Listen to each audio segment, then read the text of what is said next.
Chapter 8 of The American Plague. This Unmerciful Enemy. Saturday, October 12th, the committee and its many subcommittees were in place and operating smoothly. Problems of every sort were being addressed and solved. Bush Hill had been turned around so thoroughly that people now clamored to be admitted. So many applied that patients had to have a doctor's certificate stating that they did indeed have yellow fever in order to be let in. These efforts certainly had a calming effect on the populace, and the worst of the panic began to ease. But the fever showed no sign of relenting. If anything, it was gaining strength and deadliness. On Monday, October 7th, a total of 82 dead were carted away for burial. 90 died on Friday and 111 on Saturday. Tents were set up at the cemetery so that grave diggers could rest, but never be far from their ceaseless work. The Reverend Dr. Helmuth was pondering this unmerciful enemy as he made his way through the city. Over the previous 6 days, 130 of his Lutheran congregation had been carried off, and his church's tiny burial ground was looking more and more like a plowed field. Could it be, he wondered, that Lutherans caught the sickness more readily than Quakers, Methodists, or Catholics?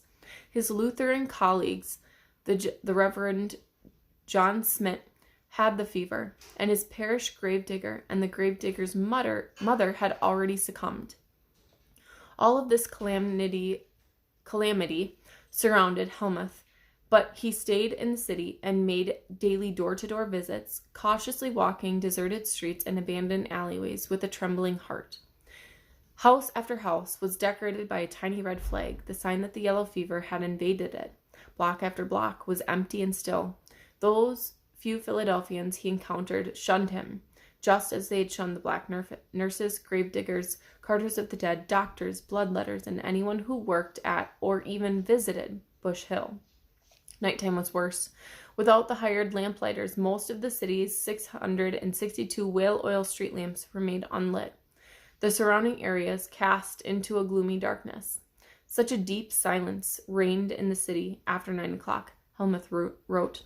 I perfectly recollect several visits of the sick which I had to make entirely alone at the time of the night.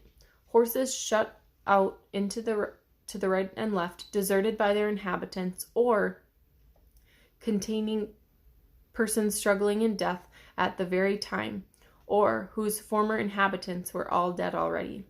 Occasionally, the stench of death would fill Helmuth's nose and demand his attention.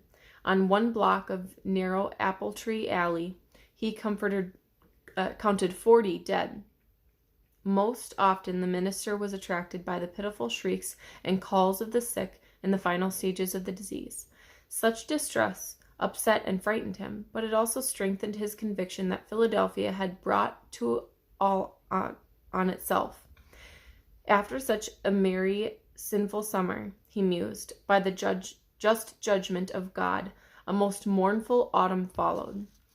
Helmuth wasn't the only one who realized that this fever was winning. On October 17th, the committee member Caleb Lowens wrote in the official minutes, from the accounts received from different quarters of the city, it is evident that the disorder has for the last week been more general and alarming than at any time since its appearance. Even with his mercury and jalap cure in hand, Benjamin Rush looked about him and understood that Philadelphia itself might succumb at any moment. Not a ray of alleviation of the present calamity breaks in our city from any quarter, he wrote to Julia. All is a thick and melancholy gloom. The weather did not help anyone's spirit.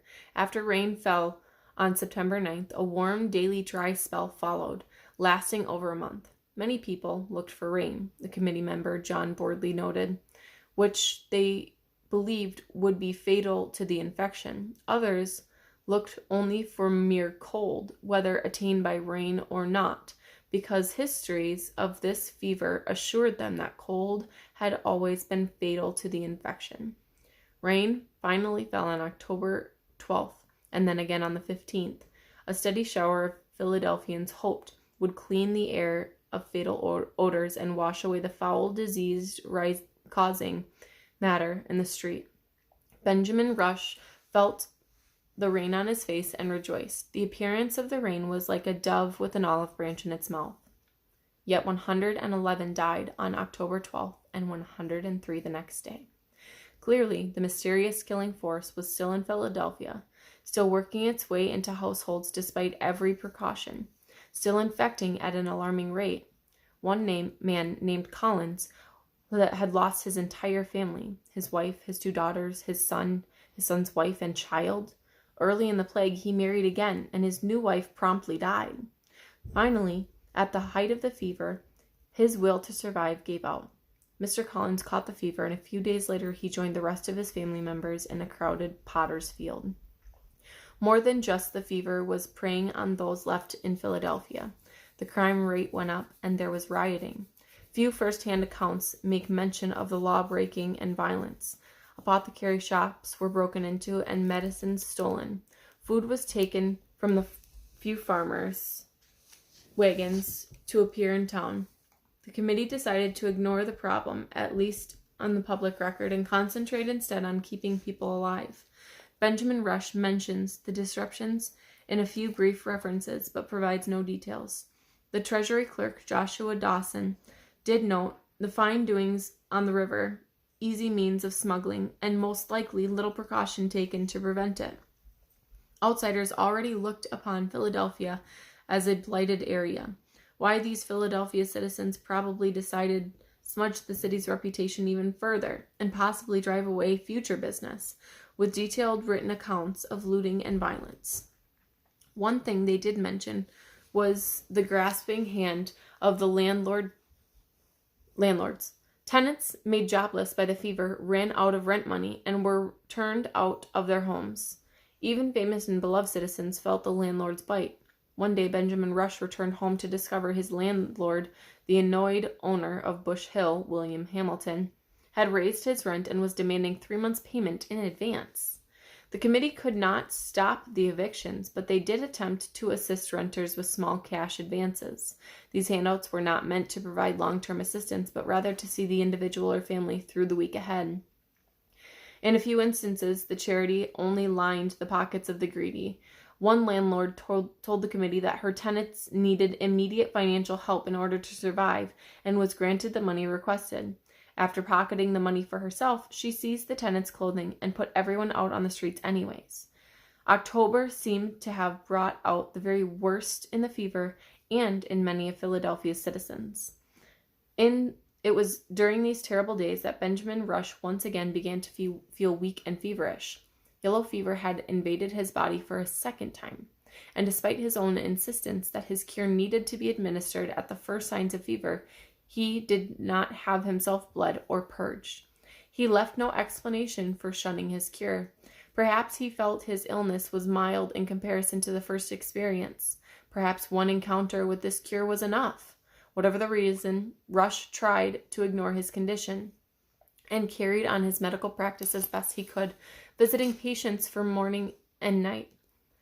His joints ached painfully, he had no appetite, and his terrible night sweats returned. When he did manage to nod off, his sleep was haunted by disturbing and frightful dreams. The scenes of them were derived altogether from sick rooms and graveyards. Still, he rose every morning and set off on his mission, often dressed from the same tattered and soiled clothes he had worn the day before. He collapsed in a patient's room on October 4th and had to be carried home. He was up again 2 days later, but the yellow fever would not relent. He fainted again on October 9th. Finally, he took his own cure once more. It puked me several times, he would record, and the next morning it operated downwards to relieve me. This time, however, Rush did not rebound so quickly. He was confined to his bed, unable to even raise his head for 6 days straight, during the absolute peak of the fever. It did not seem that the situation could get much worse. Then reports began to filter in that the fever had appeared on the outparts of Philadelphia, what we would call the suburbs. Communities such as Frankfort, Southwark, and Northern Liberties trembled as cases appeared among them despite their efforts to keep it out. The plague seemed truly unstoppable. There wasn't much anyone could do except carry on as best as possible. The committee continued to operate and solve problems. Patients were cared for at Bush Hill. Members of the Free African Society went door to door offering assistance. A few remaining doctors administered whatever medical attentions they thought might work, and quacks offered a variety of homebrewed powders and teas. Philip Freneau chose to combat the plague with denial and humor. As the editor of the National Gazette, Freneau struggled as much to keep his paper in operation as he did to avoid the fever.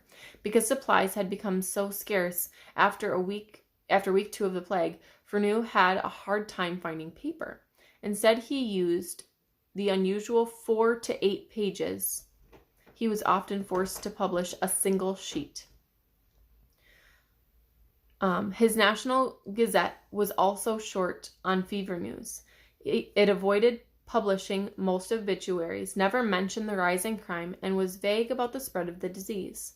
For real news, people turned to Andrew Brown's Federal Gazette, the only daily that operated without interruption throughout the crisis. Even so, Freneau did have an impact. He poked fun at those who fled the city, at the power of opium to banish pain, and at the cruelty and indifference of those outside the city. His weapons of choice were brief dialogues and verse. The construct of his verse was often clumsy, possibly because strict deadlines meant he had to work so quickly. He did manage to catch a vivid sense of the plague in one memorable poem called Pestilence. Hot, dry winds forever blowing, dead men in the graveyards going, constant hearses, funeral verses, oh, what plagues, there is no knowing. Priests retreating from their pulpits, some in hot and some in cold fits. In bad temper, off they scamper, leaving us unhappy culprits. Doctors raving and disputing, death's pale army still recruiting. What a pother, one with t'other. Some a writing, some a shooting. Nature's poisons here collected, water, earth, and air infected. Oh, what pity such a city was in such a place erected. Humor might relieve the tension, but only for a few minutes. In time, the reader would look up and see the deserted streets, hear some nearby cry for help. The horror was all around, and not likely to go away soon. During this sad, helpless time, another bit of verse appeared outside Woodstown, New Jersey. Major Christian Percy had fled Philadelphia soon after his son, and had an apprentice caught the fever, bribing the stagecoach driver to take him and his family south to Jersey. Percy grew ill on the ride out of Camden, and another passenger, including those from his household, put him out of the coach at Isaac Elridge's farm.